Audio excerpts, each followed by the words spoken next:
Hi viewers, இன்னைக்கு மே 22 Mahanadi serial என்னாச்சுன்னு சொல்லி பார்க்கலாம்க்கு முன்னாடி சேனல் சப்ஸ்கிரைப் பண்ணாதவங்க மறக்காம சப்ஸ்கிரைப் பண்ணுங்க.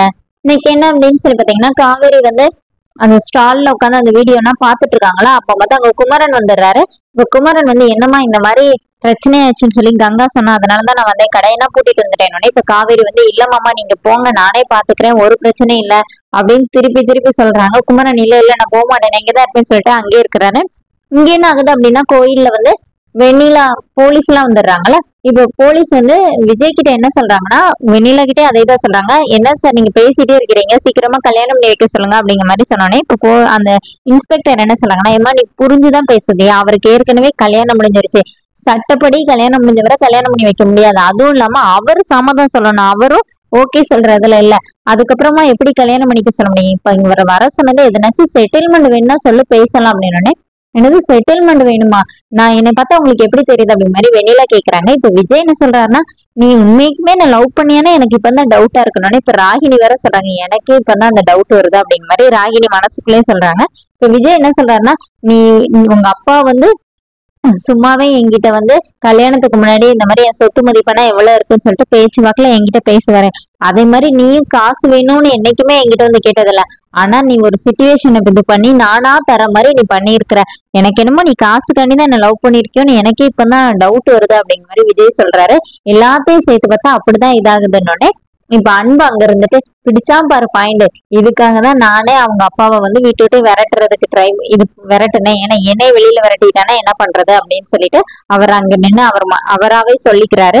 இப்ப பசுபதி பாக்குறாரு, இதை எப்படியே விட்டா சரியில்லைன்னு சொல்லிட்டு அன்பை கூப்பிடுறாரு. அன்பு நான் வரமாட்டேங்கிறாரு. இப்ப விஜய் என்ன இப்போ இன்ஸ்பெக்டர் என்ன கேக்குறாருன்னா, சரிம்மா உங்க சித்தப்பா வந்து உங்களை வீட்டை விட்டு காலி பண்ண சொன்னார்ல, அதையே நீங்க இந்த மாதிரி இவர்கிட்ட சொல்லாம இருந்தீங்க அப்படிங்கிற மாதிரி சொல்லிட்டு இருக்கும்போது அன்பு வந்து சூப்பர் விஜய் சூப்பர் சூப்பர் சொல்லிட்டு அங்க இருந்து வர்றாரு. வந்து இந்த மாதிரி இவன் தான் சார் என்னை வந்து இவங்களை வீட காலி பண்ண சொல்லிட்டு இந்த மாதிரி கொலை பண்றது, கார் ஆக்சிடென்ட் பண்ண சொன்னானே. இப்ப விஜய் ஷாக் ஆகி நிக்கிறாரு.